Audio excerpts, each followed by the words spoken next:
Okay, so again, some familiar faces. Some of you have either had me teach to you in the past. Some of you are currently being taught by me at the moment, and some of you will probably get a lesson from me in the future. While I'm still here at Aarhus University. I actually was very excited about the event, but more or less, I'm also quite curious about this Medici Effect that I think is something that I have experienced personally, but it's also something I think all of us should try and actually capitalize on.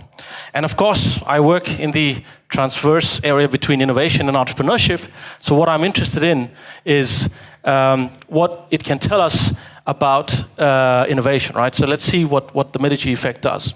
But before that, I want to quickly say something about innovation and what makes innovators really different. So in 2009, this article by Dyer and Christensen, they basically analyzed sort of what makes innovators different. And they found, through basically studies of identical twins separated at birth, that creativity comes 1/3 from genetics, but 2/3 of the innovation skill actually comes through learning. So first, you can actually learn a skill, you then need to practice it, you need to experiment with it, challenge yourself, and ultimately gain confidence in the expertise that you have, and therefore become an active creator. And this is something that they started looking at by different things, and they found 5 special skills. So one of them is, of course, the associating effect, which is also called the Medici Effect, because you combine 2 or more disciplines and you associate knowledge from different fields. You then have the effect of questioning, so you really want to try and question a lot of things around you, where you ask a lot of why questions, why not, and what if. It's almost the curiosity that we had as a child, but we tend to forget as we grow older. And then trying to embrace these constraints. And then, of course, you also have the other 3 skills of observing very intently, very deeply, trying to act like anthropologists. Anthropologists, they study human behavior. And we have seen that sometimes observing things actually in itself, just silently, also informs you quite a bit. And of course, you need to tinker, you need to experiment, like scientists, but also as entrepreneurs who keep trying out new ideas. And then, once you have done that, you also need to be able to network and reach out to new knowledge, talk to people who are different than you, and learn from them. And I think if you summarize this is what makes sort of innovators different. In their study, they found, if they looked at the top 5 innovators, so here, for example, we have some innovators here on, as you can see from the names, so these are all CEOs or lead innovators from these very big, successful companies. And what they found was, compared to the average of other 3,000 executives that they studied, these people scored very high on these skills of both associating, questioning, observing, experimenting, and networking. So the way, of course, they combine these skills would be different for each individual. And I think if you had Leonardo here, Leonardo would probably score high on each and one of them. So, and this, if I now focus on the associating skill, this is actually, it was termed the Medici Effect by an author called Franz Johansson, an entrepreneur himself. And he wrote this book, and it's actually a very good book. It really takes examples from different fields. So, for example, like what elephants and epidemics can teach us about innovation. He gives us very good examples, like, for example, how do termites build their houses, and by doing so in the desert, they can keep a constant temperature, a constant cool temperature of about 75 degrees Fahrenheit. And when he studies that, he found out that they are able to do that because they drill holes on the structure at very strategic points. And then an architect, being inspired by that, said, what if we could do that? And right now, I think in the US, there's a building that exists that does not use any air conditioning, but learning from these is actually able to keep the building at a constant temperature. So these, of course, are very interesting examples, and you see a lot of these examples where people are able to combine knowledge from different disciplines. So innovation comes ultimately from the diversity of perspectives, and when you combine, of course, these people with different cultures and different backgrounds, you will get, of course, groundbreaking ideas. However, I wanted to go deeper, because the Medici effect that I want to talk about is actually from an ecosystems perspective. Because what is important is that you realize that why did France even call this the Medici effect? Where did he get his inspiration from? So to do that, I need to take you down history lane and actually see that he was inspired from what is known as the Medici family or the Medici dynasty that existed from 1434 to 1737. Now, what is interesting, and on the right, I've also just highlighted the region in which the Medici family sort of operated in the area of Florence in Italy. And you can see these are sort of the stalwarts of the Medici family. And what they all did, or what they were very famous for, was, of course, they started business, and they started with the wool trade. Starting with wool and moving on to alum, they became very powerful businessmen in the area. However, what they did was also, I think they're rightly or wrongly, they're credited to, for example, the creation of the middle class. The reason is because they were not rulers, because at the time in which they existed, there were two types of people. You had royalty and you had the commoners. And they came in and said, okay, what if we actually use trade and have some kind of influence to things? And with that influence, they started also becoming very large patrons. And what was very interesting, and this is one thing that was common across all the Medicis, was that they supported the arts and the sciences and the humanities very broadly with a lot of money. They actually allowed artistic freedom, they allowed the expression of thought, and they allowed people to network and combine in different areas. In fact, many scientists or artists who were persecuted in different regions of the world actually would come to Florence for the precise reason that they knew that they could be free over there, right? So what does that mean? That tells you that safety in the ecosystem is also important.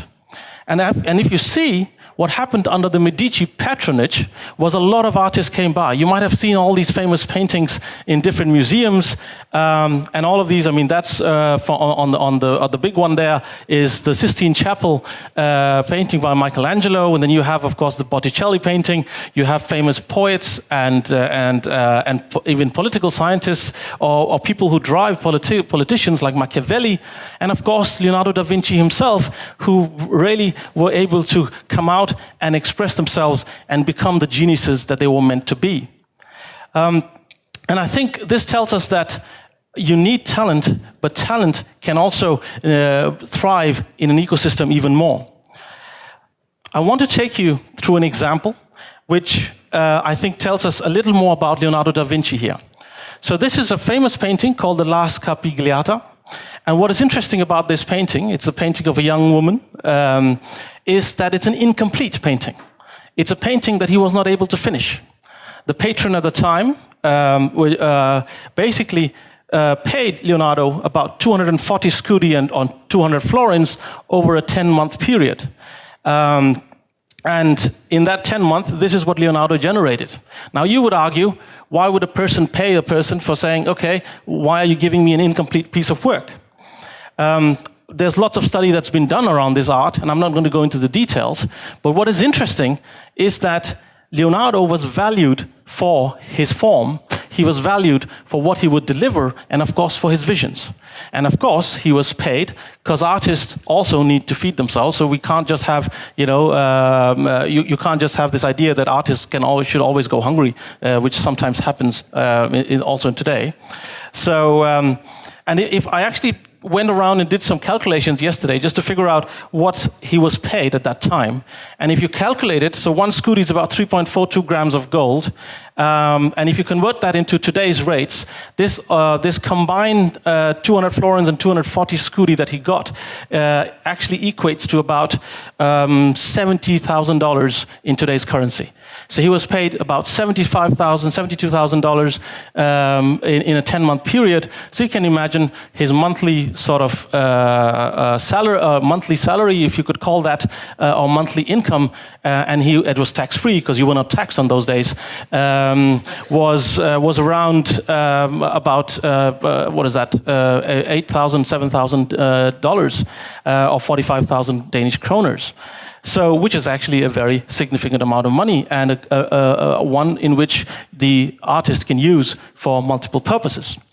So, the artist, of course, goes and explores, finds different materials to play with. And this is what I think Leonardo was excellent with. He was able to combine different materials, different styles, reach out to different areas, and actually use the resources and the networks that he had access to. And I think that is the true sort of magic of the Medici Effect. So if I were to summarize what are these sort of the essential elements for the Medici Effect to happen, I would say you of course need the creative talent. And the creative talent, of course, needs patrons. In today's world, the patrons can be anything from, for example, a university, which is a patron of creativity in some ways. It can be people who fund research and grant agencies, for example. You also need diverse inspiration sources. So you need to be able to be inspired from different disciplines, and at the same time use the knowledge from different disciplines by gaining that inspiration. You, of course, need to establish solid networks and ensure that you can access the knowledge that you don't have access to yourself. And finally, you also need dedication to spend time and become this expert that you need to be in. Because it's all good to say that, yes, we need to be an expert and spend time learning a new thing, but you really need to find the time and the dedication to be able to do this. And if I were to then summarize all of this in then one word, is that what you then need is persistence.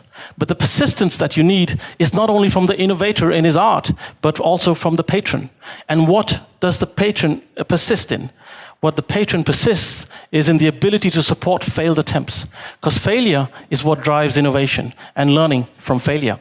And if I now come back to Leonardo and one of his most famous works, I call this both Leonardo at 30 to Leonardo at 46. And the reason for this is because Leonardo at 30, which is almost midlife at that stage, he was having sort of a midlife crisis. He was asked to actually make a big bronze horse, and that was supposed to be his highlight. And as he went to build that, war came. It was a surprise for him. And the bronze that he had thought he would make the horse with had to be used for military purposes. So what did he then give? He then was given instead, as a compensation, you could actually make this drawing instead. So he's asked to actually make this painting then. So he was, of course, disappointed to first see, okay, I can't build this big horse, which he had spent a lot of years, by the way, more than 10 years to do. He then started to do this painting. But what is interesting is if you look at historical records, it says that this painting sort of existed between 1495 to 1498. 3 years is what it took. But in reality, people have found out, or historians who have looked at this have said that actually the work for this already started in 1442. It required multiple attempts, because he was also trying to solve a very difficult problem in this artwork, and that is the problem of perspectives. How to provide on a 2D surface different perspectives, which is what he solved with using a very ingenious trick here. And one of the things that is actually said that he did was inspired from another field, and then he put a nail in the center of this piece that he wanted to draw, tied a string around it, and to try and get the different perspectives of the different people in the piece, he used that string to guide his hand. So again, this tells us that he was really inspired, but it took a lot of time as well. And time and failure is what led to the creation of this masterpiece.